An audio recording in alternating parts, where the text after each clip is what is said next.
ಎಲ್ಲ ಆರೋಪಿತರಿಗೆ ಮತ್ತು ಆರೋಪಿತರಿಗೆ ಸಹಕಾರ ಮಾಡುವಂಥ ಎಲ್ಲರಿಗೆ ಕೂಡ, ಎಲ್ಲ ದೊಡ್ಡವರಿಗೆ, ಆರೋಪಿತರ ಮನೆಯಲ್ಲಿದ್ದಂಥವರು, ರಿಲೇಟಿವ್ಸು, ಫ್ರೆಂಡ್ಸು, ಅಥವಾ ಸಮಾಜದಲ್ಲಿ ಚೆಂದಾಗಿದ್ದು ಆರೋಪಿತರಿಗೆ ಸಹಾಯ ಮಾಡಬೇಕು, ಇವನು ಪಾಪ ಮರ್ಡರ್ ಮಾಡಿ ಬಂದಿದ್ದಾನೆ ಅನ್ನುವಂಥ ಎಲ್ಲರಿಗೆ ಕೂಡ ಒಂದು ಚಿಕ್ಕ ಮಾಹಿತಿ ಕೊಡ್ತೀವಿ ಅಷ್ಟೇ. ಕಾನೂನು ಬಗ್ಗೆ ಒಂದು ತಿಳುವಳಿಕೆ ಹೇಳ್ತೀವಿ. ಯಾವುದೇ ಅಪರಾಧ ಮಾಡಿದಂಥ ಯಾವನೇ ಅವನ ಆರೋಪಿ ಬಂದು ನಿಮ್ಮ ಮನೆಯಲ್ಲಿದ್ದಾನೆ, ನಾನು ಅವನ ಮನೆಯಲ್ಲಿ ಜಾಗ್ರತೆಯಾಗಿ ಇಟ್ಟುಕೊಳ್ತೀನಿ, ಅವನಿಗೊಂದು ಕಾರ್ ಕೊಡ್ತೀನಿ ಓಡೋಗ್ಲಿಕ್ಕೆ, ಇಲ್ಲ ಊಟ ಮಾಡೋಕ್ಕೆ ಊಟ ಕೊಡಿಸ್ತೀನಿ, ದುಡ್ಡು ಕೊಡ್ತೀನಿ, ಫೋನ್ ಕೊಡ್ತೀನಿ ಮಾತಾಡ್ಕೊಳ್ಳಿಕ್ಕೆ,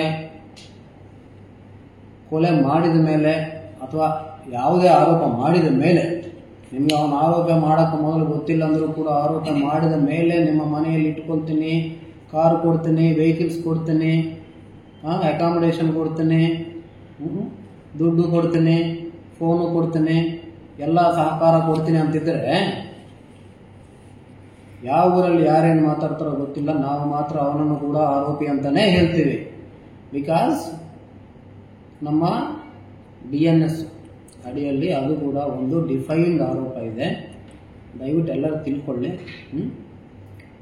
ಎಲ್ಲ ಸುತ್ತಮುತ್ತ ಇದ್ದವರು ಕೂಡ ನಾವೆಲ್ಲ ಅವ್ರನ್ನ ಹಿಡಿದಿಲ್ಲ ಅಂದರೆ ಕ್ವಶನ್ ಮಾಡಿ, ನಾವೇ ಹಿಡಿತೀವಿ. Thank you.